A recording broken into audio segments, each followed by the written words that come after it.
आज के कविता का शीर्षक है कह मुक्ति भला किस लिए तुझे मैं पाऊं, जिसके रचयिता मैथिली शरण गुप्त हैं। निज बंधन को संबंध सयत्न बनाऊं, कह मुक्ति भला किस लिए तुझे मैं पाऊं। जाना चाहे यदि जन्म भले ही जावे, आना चाहे तो स्वयं मृत्यु भी आवे। पाना चाहे तो मुझे मुक्ति ही पावे, मेरा तो सब कुछ वही मुझे जो भावे। मैं मिलन शून्य में विरह घटा सी छाऊं, कह मुक्ति भला किस लिए तुझे मैं पाऊं।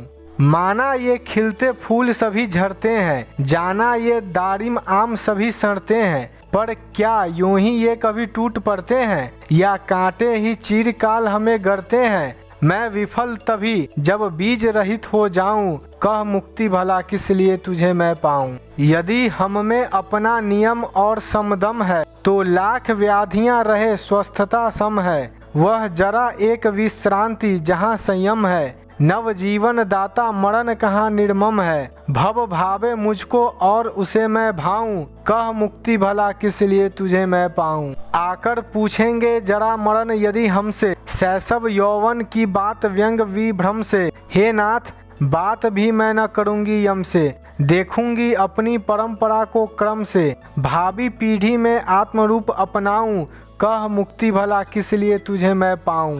ये चंद्र सूर्य निर्वाण नहीं पाते हैं, ओझल हो कर हमें दृष्टि आते हैं। झोंके समीर के झूम झूम जाते हैं, जा जा कर निरद नया नीर लाते हैं। तो क्यों जा जा कर लौट न मैं भी आऊं, कह मुक्ति भला किस लिए तुझे मैं पाऊं। रस एक मधुर ही नहीं अनेक विदित है, कुछ स्वादु हेतु कुछ पथ हेतु समुचित हैं। भोगे इंद्रियां जो भोग विधान विहित हैं, अपने को जीता जहाँ वहीं सब जीत है। निज कर्मों की ही कुशल सदैव मनाऊं, कह मुक्ति भला किस लिए तुझे मैं पाऊं। होता सुख का क्या मूल्य जो न दुख रहता, प्रिय हृदय सदैव हो तब पछताप क्यों सहता। मेरे नयनों से नीर न यदि यह बहता, तो शुष्क प्रेम की बात कौन फिर कहता। रह दुख प्रेम परमार्थ दया मैं लाऊं, कह मुक्ति भला किस लिए तुझे मैं पाऊं। आयो प्रिय भव में भाव विभाव भरे हम, डूबेंगे नहीं कदापि तरे न तरे हम।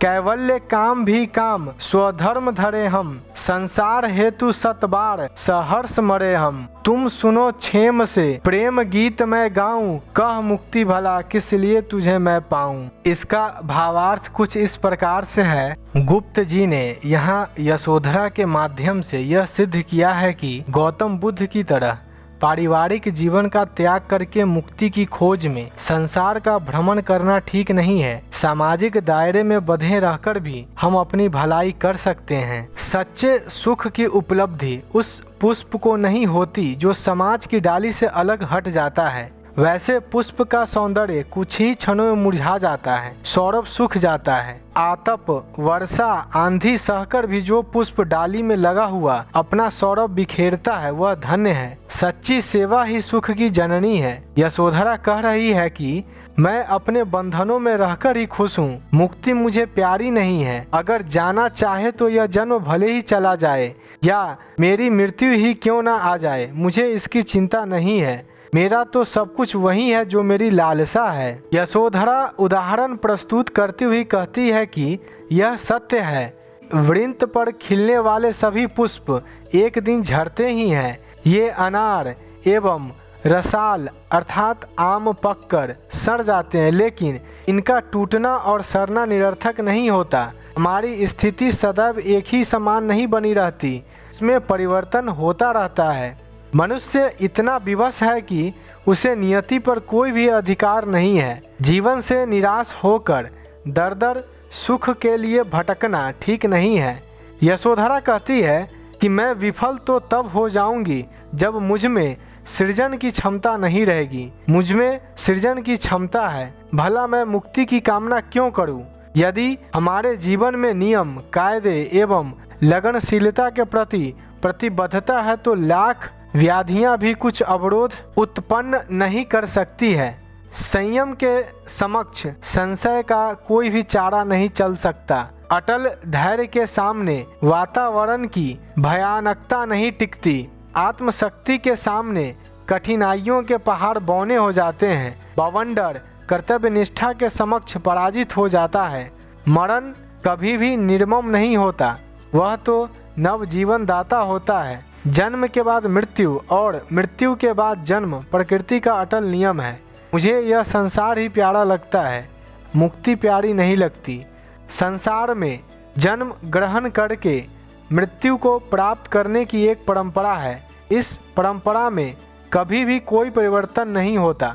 यशोधरा इस जन्म मृत्यु की परंपरा के क्रम को मूल्यित करती है। अगर उससे जन्म मरण के बारे में कोई प्रश्न पूछेंगे, शैशव और यौवन के विषय में चर्चा करेंगे, तो वह कुछ भी जवाब नहीं देगी। वह अपनी भावी पीढ़ी को आत्म रूप में अपनाएगी। प्रकृति को उदाहरण के रूप में प्रस्तुत करके यशोधरा कहती है कि नित्य उगने वाले सूर्य चंद्र कभी भी डूबकर निर्वाण नहीं पाते हैं, वे तो मात्र ओझल होकर फिर दिखलाई देने लगते हैं। समीर के झोंके आते रहते हैं, कभी भी क्षण भर के लिए विश्राम नहीं करते। उनके आने जाने के कारण ही बादल आते हैं, गर्जन तर्जन करते हैं और ताप संतप्त पृथ्वी के प्राणों को सरसता से परिपूर्ण कर देते हैं। प्रकृति के इन्हीं उपादानों की तरह मनुष्य का जीवन है। इसके आने जाने का क्रम निश्चित है। परिवर्तन ही अखिल विश्व की कुंजी है। मानव जीवन के सारे ऐश्वर्य, सुख और वैभव सदैव एक समान नहीं रहते।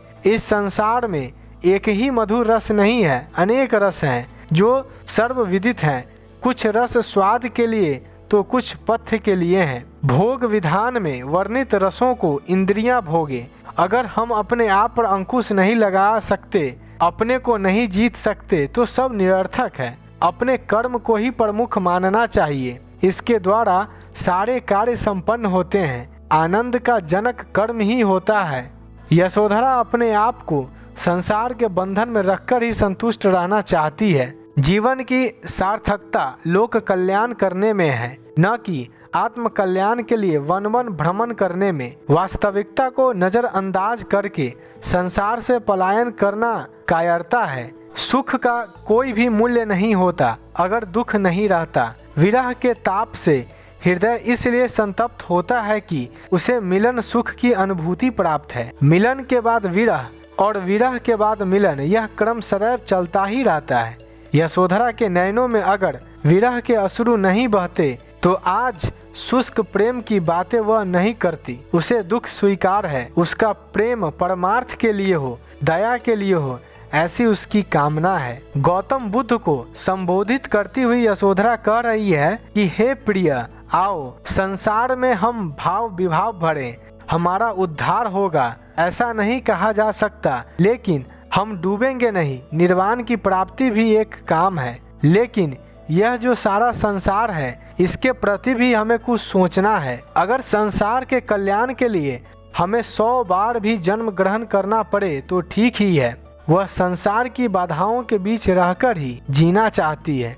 जीवन की सार्थकता मानव सेवा के व्रत में लीन रहने में है। वीडियो अच्छी लगी हो तो लाइक, सब्सक्राइब और कमेंट करना ना भूलें।